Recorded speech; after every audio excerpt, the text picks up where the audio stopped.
Hey guys, welcome back to my channel Nishkala Shetty. అందరూ ఎలా ఉన్నారు? నేను ఒక కొత్త వీడియోతో మీ ముందుకు వచ్చేసాను. ఈ వీడియోలో నేను ఏం చెప్పబోతున్నానంటే 10 benefits if you're living in న్యూజిలాండ్లో ఒకవేళ మీరుంటే 10 బెనిఫిట్స్ ఏంటి అంటే ఇవి మెయిన్గా కవర్ చేస్తున్న చాలా బెనిఫిట్స్ ఉంటాయి. బట్ మనము ఇండియా నుంచి వచ్చిన వాళ్ళకి లేకపోతే వేరే కంట్రీ నుంచి వచ్చిన వాళ్ళకి ఇవి కొత్తగా అనిపిస్తుండొచ్చు. సో ఆ బెనిఫిట్స్ నేను ఇప్పుడు చెప్పబోతున్నాను. Let's get started. Okay, first benefit వచ్చేసి ఎడ్యుకేషనల్ సిస్టమ్.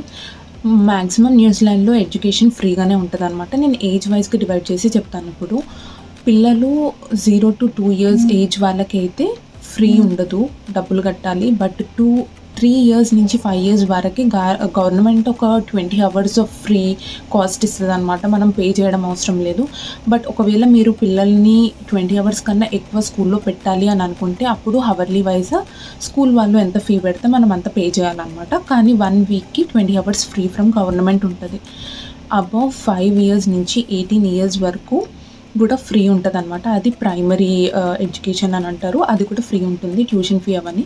కానీ యూనిఫామ్స్ కానీ లేకపోతే ఫీల్డ్ ట్రిప్స్ అవన్నీ ఎక్స్ట్రా ఛార్జెస్ మనమే పెట్టుకోవాలి. కాకపోతే స్కూల్ ఫీ మాత్రం ఫ్రీ ఉంటుంది. ఒకవేళ 5 years తర్వాత మీరు ప్రైవేట్ స్కూల్స్లో పెట్టాలి అని అనుకుంటే దానికి మీరు పే చేయాల్సి వస్తుంది అనమాట. అది చాలా ఎక్స్పెన్సివ్ ఉంటుంది. కాకపోతే గవర్నమెంట్ స్కూల్స్ ఎలా ఉంటాయంటే మన దగ్గర ఉన్న ప్రైవేట్ స్కూల్స్ ఇక్కడ ఉన్న గవర్నమెంట్ స్కూల్స్ సేమే ఉంటాయి అన్నమాట. చాలా మంచిగా ఉంటాయి. సో ఈ గవర్నమెంట్ స్కూల్స్కి అయితే ఫ్రీగా ఉంటుంది. ఇది నేను చెప్పింది ఓన్లీ స్కూల్స్ వాళ్ళకి, అది కూడా బిలో 19 ఉన్న వాళ్ళకి. మళ్ళీ యూనివర్సిటీస్ లేకపోతే ఇంటర్నేషనల్ స్టూడెంట్స్ అని ఉంటారు కదా, వాళ్ళకి మళ్ళీ సపరేట్ ఫీ ఉంటుంది, కంపల్సరీ పే చేయాలి. కానీ ఇక్కడ ఉండి యూనివర్సిటీస్లో లైక్ రెసిడెన్స్ ఉండి ఇక్కడ పుట్టి పెరిగి రెసిడెన్స్ లాగా యూనివర్సిటీస్లో ఒకవేళ చదువుతున్నారు అని అంటే గవర్నమెంట్ లోన్స్ ఆఫర్ చేస్తుంది అనమాట ఫీ పే చేసుకోవడానికి. సో అట్లా హెల్ప్ చేస్తుంది. మనము అది చెక్ చేసుకొని అప్లై చేసుకోవచ్చు. సెకండ్ బెనిఫిట్ వచ్చేసి హెల్త్ కేర్. ఇక్కడ ఆల్మోస్ట్ మెడికల్ ఎక్స్పెన్సెస్ అన్నీ ఫ్రీగా ఉంటాయి అన్నమాట. ఒకవేళ మీరు వర్క్ వీసా మీద వచ్చినట్లయితే లేకపోతే ఇక్కడ సిటిజన్ కానీ రెసిడెంట్ కానీ ఉంటే ఆల్మోస్ట్ హెల్త్ జస్ట్ మనము ఒక డాక్టర్కి రిజిస్టర్ అవ్వాలన్నమాట. సో ఒక $20 అలా పే చేస్తే మనకు ఒక పీడీ పర్సనల్ ఒక డాక్టర్ ఉంటారు. సో వాళ్ళని కన్సల్ట్ అవుతూ ఉంటాము. కాకపోతే కన్సల్టేషన్ ఫీ కొంతమంది తీసుకుంటారు, లైక్ $20 to $50 కన్సల్టేషన్కి ఉంటే. లేదు ఒకవేళ చెకప్స్ కానీ లేకపోతే ఏమైనా సర్జరీస్ కానీ అలా అవుతున్నాయి, ఆపరేషన్స్ కానీ అలాంటివి ఏమన్నా ఉంటే మాత్రం అవన్నీ ఫ్రీగా అయిపోతాయి అన్నమాట. కానీ మెడిసిన్స్కి ఇంకా ప్రిస్క్రిప్షన్స్కి $5 ఏదో సంథింగ్ ఉంటుంది అనుకుంటా. బట్ మెడిసిన్స్కి పే చేయాల్సి వస్తుంది అండ్ కన్సల్టేషన్కి పే చేయాల్సి వస్తుంది. బట్ అది కాకుండా ఏమైనా ట్రీట్మెంట్స్ అలా తీసుకోవాలి అని అనుకుంటే అవన్నీ ఫ్రీ ఉంటాయి. ఓకే, థర్డ్ బెనిఫిట్ వచ్చేసి సబ్సిడీస్. ఇక్కడ గవర్నమెంట్ చాలా మందికి ఒకవేళ మనకి జాబ్ లేదు అని అనుకోండి, ఒకవేళ జాబ్ సర్చ్లో ఉన్నారు అని అంటే దానికి ఒక బెనిఫిట్ ఉంటుంది అనమాట. గవర్నమెంట్ కొన్ని ఫండ్స్ మనకి ఇస్తారు. ఒకవేళ మనం ఇవ్వాలి వాళ్ళకు ఒక ప్రూఫ్, నేను జాబ్కి సర్చ్ చేస్తున్నాను కానీ నాకు జాబ్ రావట్లేదు అని ఇట్లా ఒక మనం డాక్యుమెంట్ ప్రొవైడ్ చేస్తే వాళ్ళు కొంచెం అమౌంట్ లైక్ మనం రెంట్ అలా కట్టుకుంటాం కదా, వాటికి హెల్ప్ చేస్తుంది అనమాట గవర్నమెంట్. సో ఓన్లీ ఇది జాబ్ సీకింగ్ బెనిఫిట్. ఇదే కాకుండా చాలా బెనిఫిట్స్ గవర్నమెంట్ ఆఫర్ చేస్తుంది అనమాట. దీన్నే చాలామంది అడ్వాంటేజ్లా తీసుకొని కావాలని జాబ్ చేయకుండా దొంగతనాలు చేసుకుంటూ కొంతమంది ఇది చేసుకుంటూ అలా చేస్తారనమాట. ఎందుకంటే గవర్నమెంట్ అన్నిటికీ బెనిఫిట్స్ ఇస్తూ ఉంటుంది కాబట్టి చాలామంది దాన్ని అడ్వాంటేజ్ లాగా వాడుతున్నారు. But it is not a good thing. ఇదే కాకుండా నేను ఇంకొకటి చెప్తా, లైక్ రిటైర్మెంట్ అయిన వాళ్ళకి మనకి పెన్షన్ ఎలా ఇస్తారో ఇండియాలో ఇక్కడ ఏం చేస్తారు అంటే 65 years లేకపోతే 65+ ఉన్న వాళ్ళకి పెన్షన్ లాంటిది సబ్సిడీ లాగా ఇస్తారనమాట. లైక్ ఫోర్ట్నైట్లీ ఇస్తారు, 2 weeksకి ఒకసారి, లైక్ $800 వరకు వస్తాయి అనుకుంటా. కానీ వాళ్ళు ఇక్కడ రెసిడెంట్ అయ్యి ఉండాలి అండ్ ఎన్నో ఇయర్స్ ఇక్కడ ఉంటేనే వాళ్ళు దానికి ఎలిజిబుల్ అవుతారు. ఇంకా సింగిల్ పేరెంట్ వాళ్ళు ఉంటారు కదా, లైక్ మదర్ ఉండి లేకపోతే వాళ్ళు డివోర్స్ తీసుకొని లేకపోతే ఏదైనా సమ్ రీజన్ వల్ల సింగిల్ పేరెంట్ బెనిఫిట్స్ కూడా ఉంటాయన్నమాట. సో గవర్నమెంట్ వాళ్ళ పిల్లల్ని చూసుకోవడానికి కొంచెం అమౌంట్ ఫండింగ్ ఇస్తుంది పేరెంట్స్కి. సో వాళ్ళు యూజ్ చేసుకోవచ్చు. నెక్స్ట్ వచ్చేసి ఏసీసీ బెనిఫిట్ ఏంటి అని అంటే ఒకవేళ ఫర్ సమ్ రీజన్ ఎవరికైనా ఇంజురీ కానీ లేకపోతే మెడికల్ ఇష్యూ కానీ యాక్సిడెంట్ కానీ అట్లాంటి ఏమైనా ఒకవేళ కింద పడ్డా లేకపోతే ఏదైనా ట్రీట్మెంట్ వెళ్తున్నా ఏసీసీ అని గవర్నమెంట్ ఒకటి ఇస్తుందన్నమాట. అంటే వాళ్ళు ఇంట్లో ఉండి like 60% or 80% of their salary వాళ్ళకొచ్చే వేజ్‌లో 80% గవర్నమెంట్ ఇస్తదనమాట. ఇంట్లో ఉన్నా కూడా పని చేయకపోయినా వాళ్ళు ఒక ప్రూఫ్ ప్రొవైడ్ చేస్తారు కదా! ఇలా సో అండ్ సో పర్సన్ కింద పడి ఇలా ఇంజ్యూర్ చేసుకొని వర్క్ చేయలేకపోతున్నారు అనంటే గవర్నమెంట్ ఏం చేస్తదంటే 80% ఆఫ్ శాలరీ వాళ్ళు సెట్ అయ్యేంత వరకు ఆఫర్ చేస్తదనమాట.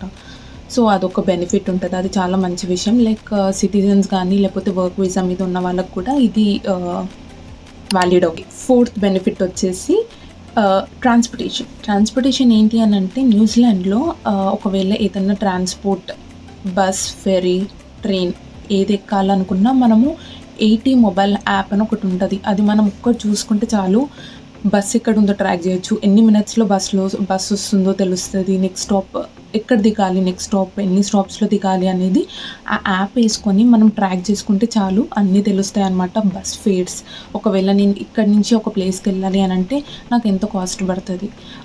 లేకపోతే ఆ ట్రైన్ గానీ, బస్ కానీ ఏ టైంలో వస్తుంది అంటే 20 మినిట్స్‌కి ఒక బస్సు లేకపోతే ఒక ట్రైన్ ఉంటదనమాట. సో ఇప్పుడు నేను స్టార్ట్ అవ్వాలని అనుకుంటే నేను జస్ట్ ఆ యాప్ ఓపెన్ చేసి ఇప్పుడు నేను ఇక్కడికెళ్ళాలనుకుంటున్నా నెక్స్ట్ బస్ ఏ టైంకి ఉంది అని నేను యాప్‌లో చూసుకుంటే సరిపోతదనమాట. ఏ టైంకి ఉంది అని చూపిస్తది. అండ్ మనము ఏ స్టాప్స్ మనం దిగే స్టాప్ లోపల ఎన్ని స్టాప్స్ ఉన్నాయి లైక్ 17 స్టాప్స్, 15 స్టాప్స్ ఉన్నాయి అన్నది అక్కడ చూపిస్తదనమాట. ఒక స్టాప్ ముందు మనం నెక్స్ట్ స్టాప్‌లో దిగుతున్నాం అనే టైంలో మనకు ఒక నోటిఫికేషన్ కూడా వస్తది. ఈ నెక్స్ట్ స్టాప్‌లో మీరు దిగాలి అని చెప్పి టైమ్ టు గెట్ ఆఫ్ అని. సో అది చాలా హెల్ప్ అవుతది. వేరే కంట్రీ నుంచి ఈ కంట్రీకి వచ్చినప్పుడు ఆ యాప్ లేకపోతే చాలా కష్టం. ఆ యాప్ చాలా హెల్ప్ అవుతదనమాట. ఒకవేళ ఏంటంటే బసెస్ ఒక్కొక్కసారి ఏం చేస్తారు అనంటే ట్రైన్స్ ఆపేస్తారు. దాన్ని ఏం చేస్తారంటే రీప్లేస్ బసెస్ చేస్తారనమాట. అదే రూట్‌లో ట్రైన్ బదులు బస్ ఎళ్తది. సో ఒకవేళ మనము అది చేంజ్ చేశారు అని తెలవాలి అంటే ఆ యాప్‌లోనే తెలుస్తదనమాట ట్రైన్స్ ఉన్నాయా లేదా అని. మోస్ట్‌లీ ఇది వీకెండ్స్‌లోనే చేస్తారు. సో ఒకవేళ లేదు అనంటే జస్ట్ ట్రైన్ స్టేషన్ ముందే ఒక స్టాప్ లాగా పెడతారనమాట. రైల్ స్టాప్ అని. అక్కడ నిలబడి మనము సేమ్ బస్ ఎక్కుతాం. జస్ట్ ట్రైన్ బదులు బస్ ఎక్కుతాం. బట్ అదే రూట్‌లో ఎళ్తది. ప్రతి ఒక్క బస్ స్టాప్‌లో ఆగదు. ట్రైన్ స్టాప్స్ అయితే ఎక్కడైతే స్టాప్ అవుతాయో అక్కడ ఆగి ఉంటదనమాట. సో ఇదే మనము ట్రైన్స్‌తో, బసెస్‌తో, ఫెర్రీస్‌తో అన్నిట్లో మనం చెక్ చేసుకోవచ్చనమాట. ఈ యాప్ చాలా యూజ్ అవుతది. నేను ఇక్కడ పెడతాను. ఫిఫ్త్ పాయింట్ వచ్చేసి హైకింగ్ అండ్ ట్రెక్కింగ్.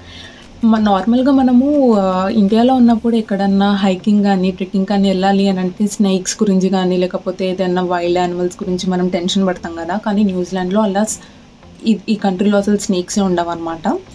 స్నేక్సే కాకుండా ఏ హార్మ్‌ఫుల్ యానిమల్స్ ఉండవు. మన దగ్గర ఎలుగుబంట్లు అలాంటివి ఉంటాయి కదా! ఇక్కడ ఫారెస్ట్‌లలో అలాంటి హార్మ్‌ఫుల్ యానిమల్స్ అయితే ఉండవనమాట. మనం ఇక్కడ ఏ అయినా సరే మంచిగా క్యాంపింగ్ చేసుకొని, మంచిగా హాయిగా హైకింగ్ చేసుకుంటూ అక్కడే గ్లాంపింగ్ ఆర్ క్యాంపింగ్ ఏదైనా చేసుకోవచ్చనమాట. ఏం భయం లేకుండా. సో బగ్స్ గురించి ఒక్కటే భయపడాల్సింది. ఇక్కడ జస్ట్ బగ్స్ గురించి ఒకటి మనము ప్రికాషన్స్ తీసుకుంటే సరిపోతుంది. But no snakes, no harmful animals. That's the best thing. Sixth benefit వచ్చేసి ప్యూర్ వాటర్. ఇక్కడ మంచి ప్యూర్ వాటర్ దొరుకుతుంది. ట్యాప్ నుంచి వాటర్ తాగొచ్చు.